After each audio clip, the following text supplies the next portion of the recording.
Hello, I'd like to start off. My name is Aaron Walston. This is a walkthrough of my professional e-portfolio.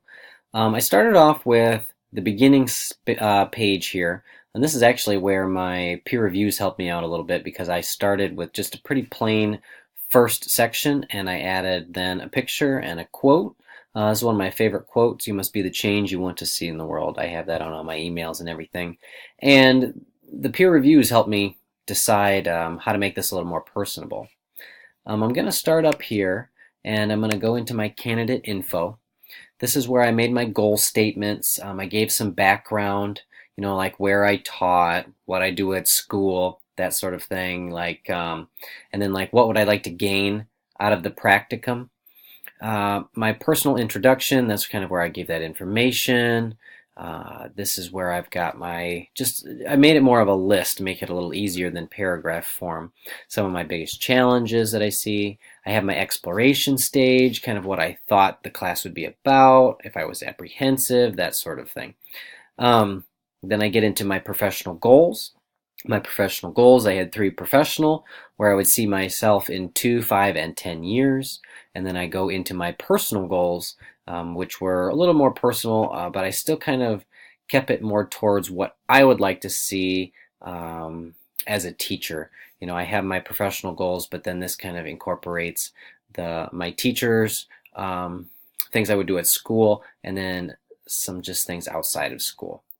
Next, we go into the teaching philosophy, so my technology philosophy. I embedded mine. I just kind of put this in here. I talk more about digital citizenship, then technology usage. I added ISTE standards. That's kind of what I was going for on this. I wanted it to be more of the digital citizenship within the classroom. Then I head into my resume. My resume, I got some help from my peers definitely on my resume. I did have a couple mistakes here and there for just kind of formatting issues that they really helped make it look a lot better. So that was another place where my peer reviews really helped. The next thing I'm going to go into is I have my activity evidence. I did create some links here, but I'm going to stay up here with my professional development plan.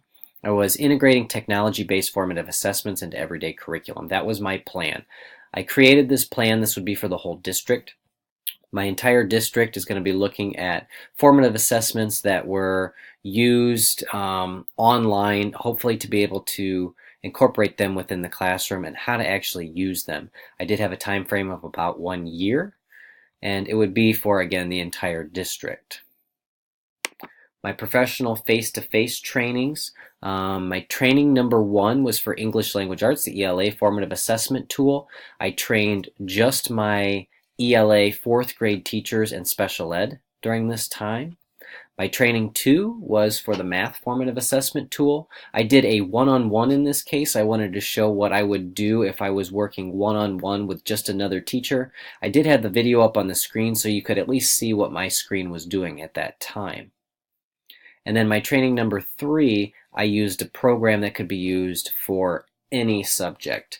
And I had a few teachers in here where I was teaching them the basics. This is actually one where I started where I wanted them to see what it was like on the student end right away to kind of like just grab them.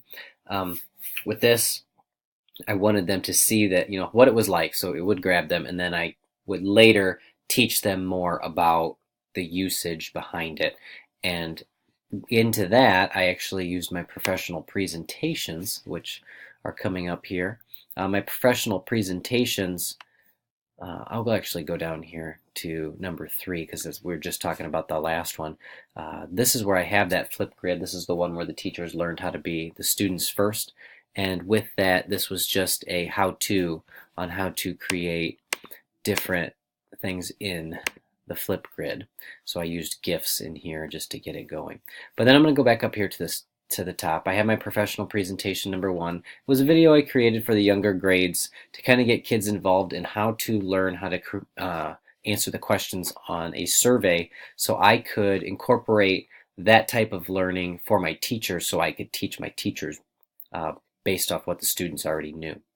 And then this is a professional development presentation for my teachers using the Freckle program, which is the online formative assessments used in both math and reading and ELA. My article summaries, these were all incorporated, actually went along with my professional development plan. I got a lot of help from my peer reviews on these because I wanted to be able to link these to my professional development plan. The first one I had was linked to it, but actually my peer review kind of made me think back of how I was to word this to get it linked back into my professional development plan. The second one was assessing mathematic concepts. I really wanted to have an article that was based on just the math formative assessments, and then the third one was the effects of formative reading assessments online. And then my extra resources that I included 3 different categories.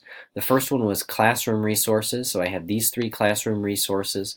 You can click on the pictures for more information. It would take you actually directly to the site. Professional resources was my second category, so I had the ISTE standards, Google Drive, and YouTube. These were things that teachers can use, and they could either learn the standards, they could use the Google Drive, or they could have the videos up. And I actually gave even a little more information on YouTube, putting a hyphen in there to get the ads away, so that way teachers don't need to see the ads or students don't get distracted. And then lastly was professional tools. These are tools that I use in my classroom to communicate with parents and or other teachers, and actually with students also. And then I go over to my reports and then my reflection.